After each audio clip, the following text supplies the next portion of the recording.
Selamat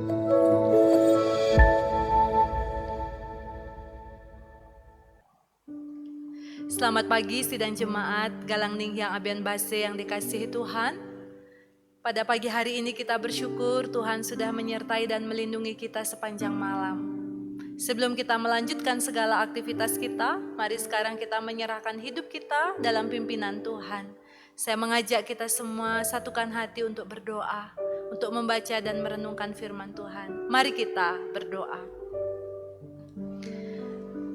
Ya Allah Bapa di surga, Bapa yang maha kasih, terpujilah namamu Tuhan, Allah yang kami sembah dan muliakan di dalam nama Tuhan Yesus Kristus. Pada pagi hari ini kami menaikkan syukur kami, sebab Tuhan sungguh baik bagi kami. Tuhan sudah menyertai dan melindungi kami sepanjang malam, hingga pagi hari ini kami bangun dalam kekuatan yang baru, pemberian Tuhan.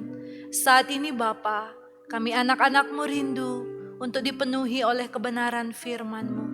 Kami mohon kuasa Allah di dalam Roh Kudus akan memampukan kami untuk mengerti firman Tuhan dengan baik dan melakukannya dalam hidup kami. Kami sambut firman-Mu hanya di dalam nama Tuhan Yesus Kristus. Amin.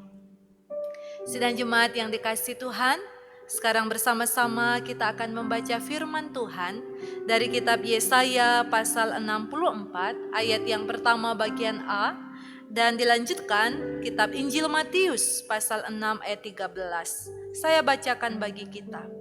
Sekiranya engkau mengoyakkan langit dan engkau turun.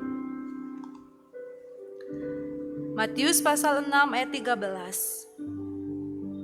Dan janganlah membawa kami ke dalam pencobaan, tetapi lepaskanlah kami daripada yang jahat. Karena Engkaulah yang mempunyai kerajaan dan kuasa dan kemuliaan sampai selama-lamanya. Amin. Sidang jemaat yang diberkati Tuhan, pada pagi hari ini saya memberikan tema atas perenungan kita, lepas dari krisis. Apakah saudara pernah mengalami krisis dalam hidup saudara? Pada tahun 1997 sampai 1998, saya percaya Bapak Ibu masih ingat, Indonesia mengalami krisis finansial yang luar biasa oleh karena dampak dari krisis finansial Asia. Inflasi rupiah dan peningkatan besar harga bahan makanan menimbulkan kekacauan di Indonesia.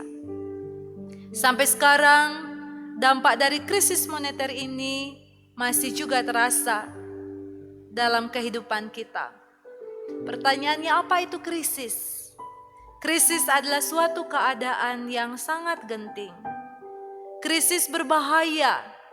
Krisis adalah keadaan berbahaya dan suram.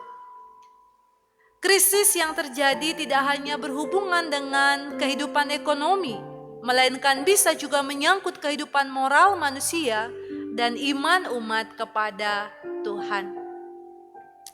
Hal ini terjadi dalam pengalaman hidup umat pada waktu itu dalam Yesaya 64. Mereka mengalami penderitaan yang hebat dalam masa pembuangan oleh karena dosa yang mereka lakukan di hadapan Tuhan.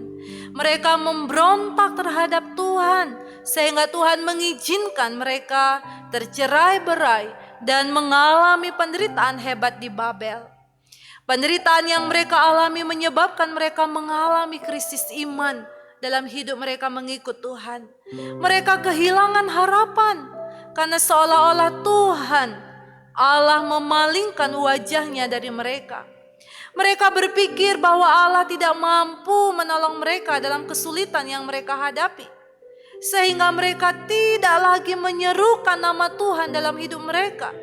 Mereka semakin menjauh dari Tuhan. Iman mereka pada waktu itu dalam keadaan suram dan sangat membahayakan kehidupan mereka. Dan mereka semakin menderita. Tetapi akhirnya Bapak Ibu Saudara yang dikasihi Tuhan, mereka sadar bahwa penderitaan yang mereka alami adalah karena dosa mereka, bukan karena Tuhan.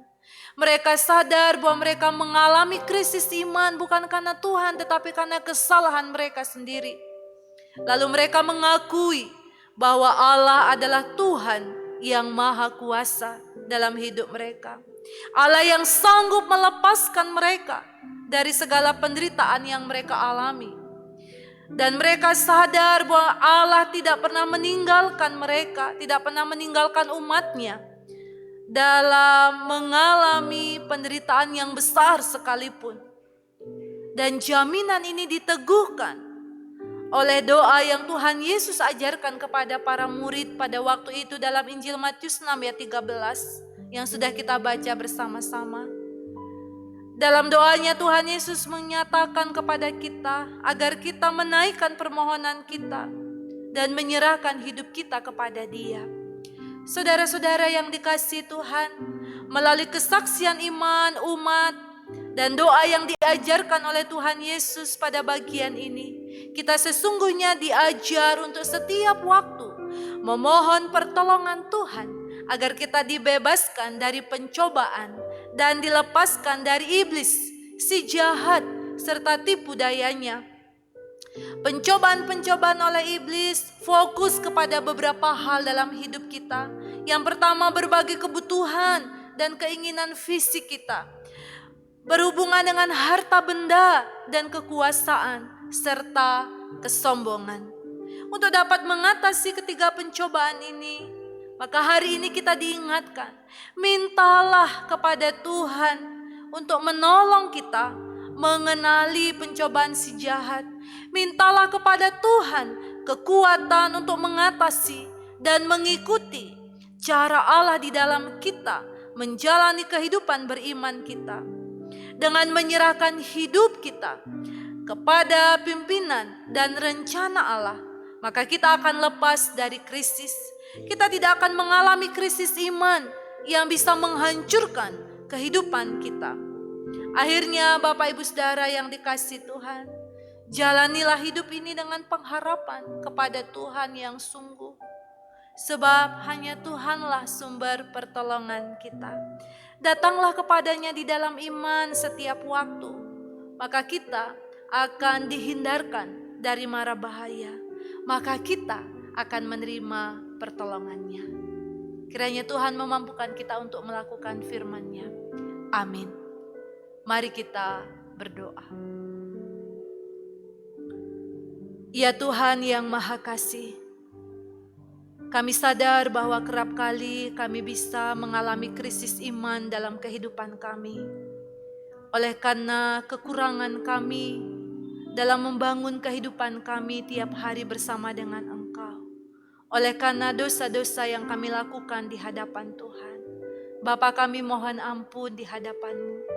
Dan pimpinlah kami supaya kami tetap berpaut kepada Tuhan. Supaya kami mengandalkan hidup kami hanya di dalam Engkau. Sebab kami sadar Tuhanlah sumber pertolongan kami. Saat ini Bapa, dalam menjalani kehidupan kami sepanjang hari ini, kami mau menyerahkan seluruh hidup kami dalam tangan kuasa-Mu. Bimbinglah kami dalam rencana-Mu, sehingga kami dijauhkan dari segala yang jahat, dijauhkan dari segala macam mara bahaya, dan kami dapat menikmati kasih dan berkat Tuhan dalam hidup kami. Terpujilah nama-Mu Bapa. Di dalam nama Tuhan Yesus Kristus, kami memohon kepada Bapa di surga. Haleluya. Amin. Sidang jemaat yang dikasihi Tuhan, selamat hidup di dalam kasih dan iman kepada Tuhan. Tuhan Yesus memberkati kita. Shalom.